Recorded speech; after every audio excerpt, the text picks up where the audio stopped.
सपा के गद्दावर नेता स्वामी प्रसाद मौर्य ने छोड़ा सपा का दामन, दिया राष्ट्रीय महासचिव पद से इस्तीफा। सपा के स्वामी प्रसाद मौर्य के साथ भेदभाव व दोहरी रणनीति के त्रस्त गद्दावर नेता ने लिखा पत्र और अपना दर्द किया साझा। तो दोस्तों नमस्कार, मैं इरशाद अली और आप देख रहे हैं यूपी 76 न्यूज़, खबर हमारी दुनिया तक। तो दोस्तों खबर जानने से पहले यदि आपने हमारे चैनल को सब्सक्राइब नहीं किया है तो चैनल को जरूर सब्सक्राइब करें, इस खबर को लाइक करें, शेयर करें, कमेंट करें और देखते रहें UP 76 news. Lucknow Samajwadi party के गद्दावर नेता और दबे कुचले पिछड़े दलित की आवाज़ बुलंद करने वाले, भाजपा पर कटाक्ष प्रहार करने वाले, सदा खबरों की सुर्खियों में रहने वाले सपा के राष्ट्रीय महासचिव स्वामी प्रसाद मौर्य ने अपने पद से इस्तीफा दे दिया है। स्वामी प्रसाद मौर्य ने मंगलवार को सपा प्रमुख अखिलेश यादव के नाम लिखा त्याग पत्र सोशल मीडिया के मंच के एक्स पर साझा किया। पद से इस्तीफा देते हुए उन्होंने पत्र के आखिर में लिखा कि यह बिना पद के भी पार्टी के मजबूत करने के लिए तत्पर रहेंगे। आपको बता दें कि स्वामी प्रसाद मौर्य अपने बयानों के चलते सदा सुर्खियों में रहते हैं। उन्होंने पत्र में लिखा कि जब से मैं पार्टी में सम्मिलित हुआ लगातार जनाधार बढ़ाने की कोशिश। मौर्य जी ने बड़ी ही रुसवाई के अंदाज में कहा कि पार्टी का जनाधार बढ़ाने में मुझे गोली मारने, हत्या कर देने, तलवार से सिर कलम करने, जीभ काटने, नाक कान काटने, हाथ काटने आदि आदि लगभग 2 दर्जन धमकियां व हत्या के लिए 51 करोड़, 51 लाख, 21 लाख, 11 लाख, 10 लाख आदि रकमों की सुपारी भी दी गई। अनेकों बार जानलेवा हमले हुए, मैं कई बार बाल बचा। सत्ताधारियों द्वारा मेरे खिलाफ अनेकों FIR भी दर्ज कराई गई, परंतु मैंने अपनी चिंता किए बिना अपना अभियान जारी रखा। परंतु हैरानी तो तब हुई जब पार्टी के वरिष्ठतम नेता मेरे बयानों को निजी बयान कहकर कार्यकर्ताओं के हौसलों को तोड़ने की कोशिश कर रहे हैं। मैं समझ ही नहीं पा रहा, एक राष्ट्रीय महासचिव मैं हूं जिसका कोई बयान निजी बयान हो जाता है और पार्टी के कुछ राष्ट्रीय महासचिव व नेता ऐसे भी हैं जिनका हर बयान पार्टी का बयान हो जाता है। एक ही स्तर के पदाधिकारियों में कुछ का निजी बयान और कुछ का पार्टी का बयान कैसे हो जाता है, ये समझ से परे है।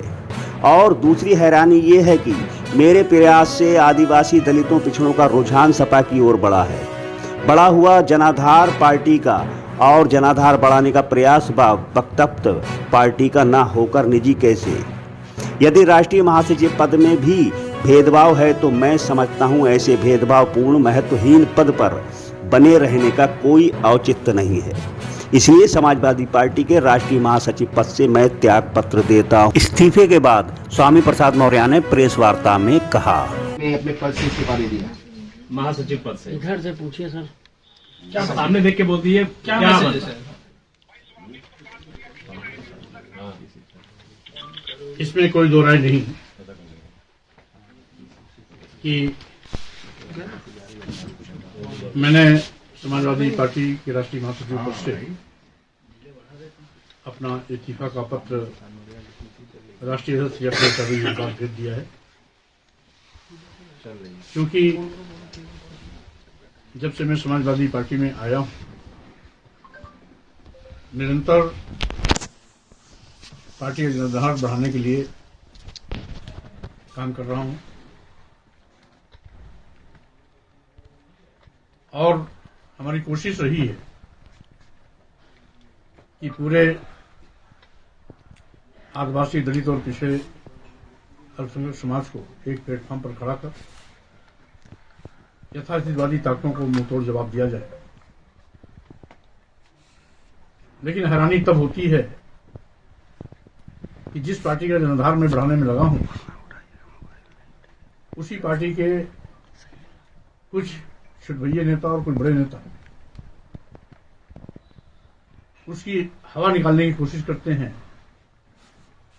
लड़ाई की धार को कुंठित करने की कोशिश करते हैं, कार्यकर्ताओं का हौसला तोड़ने की कोशिश करते हैं, ये कहकर कि मौर्य जी का ये निजी बयान। अब पार्टी का कोई राष्ट्रीय महासचिव कोई बयान देता है तो एक बयान, 2 बयान तो निजी हो सकता है, हर बयान निजी कैसे हो सकता है? और वो पार्टी के राष्ट्रीय महासचिव कैसे हैं जिनका बयान पार्टी का होता है, और स्वामी प्रसाद मौर्य राष्ट्रीय महासचिव कैसे हैं जिनका बयान निजी हो जाता है? एक ही राष्ट्रीय अध्यक्ष द्वारा नामित एक राष्ट्रीय महासचिव का बयान पार्टी का और एक राष्ट्रीय महासचिव का बयान निजी हो जाता है, ये गौरतलब है। यही नहीं, कुछ छुटभैये नेता आए गए दिन जिनकी हैसियत एक भी वोट समाजवादी पार्टी में बढ़ाने की नहीं है, दिलाने की नहीं है, वो मेरी बात पर अनाप शनाप बयानबाजी करते हैं। राष्ट्रीय अध्यक्ष से मैंने इसको मौखिक रूप से भी अवगत कराया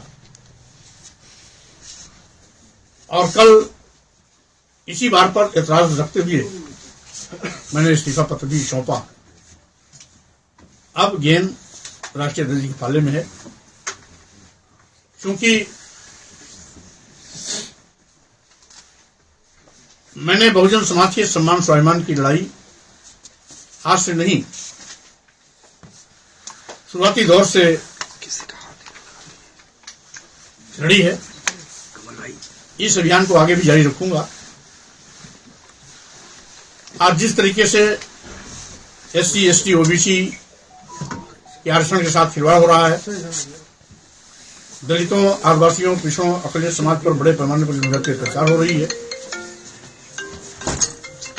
आज समस्याएं ही समस्याएं हैं, कहीं बेरोजगारी है तो कहीं महंगाई है, कहीं व्यापारियों का शोषण है तो कहीं किसानों के साथ हकतलफी है, कहीं अराजकता है तो कहीं लोकतंत्र खतरे में है, कहीं पर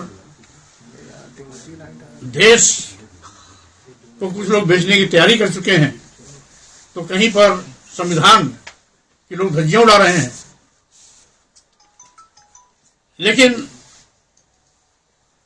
इस लड़ाई को जमीन पर मजबूती से लड़ने के बजाय लोग दाएं बाएं करते रहते हैं, जबकि आज आवश्यकता है इन तमाम समस्याओं के लिए मैदान में कूदने का। और मेरी कोशिश रहेगी कि जो मूलभूत समस्याएं हैं मैं उसके साथ खड़ा हूं, देश के अंतिम पायदान पर खड़े हुए समाज के साथ खड़ा रहूं, आदिवासियों, दलितों, पिछड़ों के साथ जो आरक्षण छिल रहा है उसको बचाने में सहयोग कर सकूं। सर, एक सवाल है कि पार्टी छोड़ेंगे या केवल महासचिव पद ही छोड़ा है? अभी तो बेलाल मैंने महासचिव पद से इस्तीफा दिया है।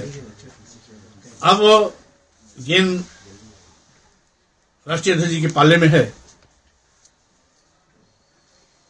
उनकी अगली कार्रवाई को देखते हुए मैं अपना अगला निर्णय लूंगा। सर, टाइमिंग को लेकर के भी लोग सवाल उठा रहे हैं, कह रहे हैं कि कल शालिग्राम पत्थर की पूजा अर्चना हुई थी, शायद इसकी भी लेकर नाराजगी आपके मन में? पार्टी कार्यालय देखिए, पूजा अर्चना लोगों का अपना व्यक्तिगत श्रद्धा से जुड़ा हुआ मामला है। किसी भी पूजा पद्धति पर मैं किसी प्रकार की टिप्पणी करने का हकदार नहीं हूं। कोई भी धर्म हो, सभी धर्मों का मैं सम्मान करता हूं। इसलिए इस इस्तीफे से और कल की पूजा से कोई संबंध नहीं है। कौन किसमें श्रद्धा रखता है, कौन किस तरीके से पूजा करता है, वो हिंदू धर्म का हो, इस्लाम धर्म का हो, ईसाई हो, बौद्ध हो, जैन हो, सिख हो, ठीक है सर, पारसी हो, हम सभी धर्मों को अपने अपने तरीके से लोगों की मनाने की खुली छूट है। यही हमारा भारतीय संविधान कहता है और यही मेरी भी मान्यता है। मैं किसी भी धार्मिक अनुष्ठान, पूजा पाठ पर किसी के द्वारा किए गए पर एतराज नहीं करता हूं। Thank you sir. Sir, Sapa के राष्ट्रीय पदाधिकारी रहे, आप राष्ट्रीय पदाधिकारी होते हुए, बड़ा पद होते हुए, अखिलेश सिंह तस्वीरें सामने आते हुए सपा के जो सचेतक हैं विधानसभा में, वो विक्षिप्त तक इतना बड़ा शब्द आपके लिए कह दे रहे हैं। क्या साइड लगा दिए गए पार्टी में? पूरा पार्टी आपके खिलाफ हो गया है, लगातार माहौल बदलता है। देखिए, पूरी पार्टी के कार्यकर्ता तो स्वामी प्रसाद मौर्य के साथ खड़े, यहां तक कि समाजवादी पार्टी के पुराने तमाम साथी भी वो हमारे साथ खड़े। इन्हें गिने कुछ लोग जिनकी गिनती उंगलियों पर है, ऐसे लोग जब भी मैं कुछ बोलता हूं तो कोई न कोई टिप्पणी करते हैं, जिसके बाबत मैंने परसों विस्तार से राष्ट्रीय अध्यक्ष जी से वार्ता भी की, उनको अवगत भी कराया और सीधे सीधे उनको ये कहा कि अगर आप इन पर नियंत्रण नहीं कर सकते तो हमें छोड़ दीजिए खुली नया रास्ता तय करने का। मुझे जिस भी रूप में आप सहयोग चाहेंगे मैं सहयोग करता रहूंगा, लेकिन इस प्रकार की अनाप शनाप टिप्पणियों से कम मैं बचूंगा। जब आप इन टिप्पणी करने वालों को रोक नहीं सकते, मैं आपको इनको पार्टी से निकालने के लिए कह नहीं सकता, तो स्वाभाविक रूप से हमें कोई फिर बात तय करनी होगी। तो कुल मिलाकर के अब तय करना है राष्ट्रीय अध्यक्ष श्री अखिलेश यादव जी। ठीक है सर, थैंक यू सर। एक एक सवाल का जवाब।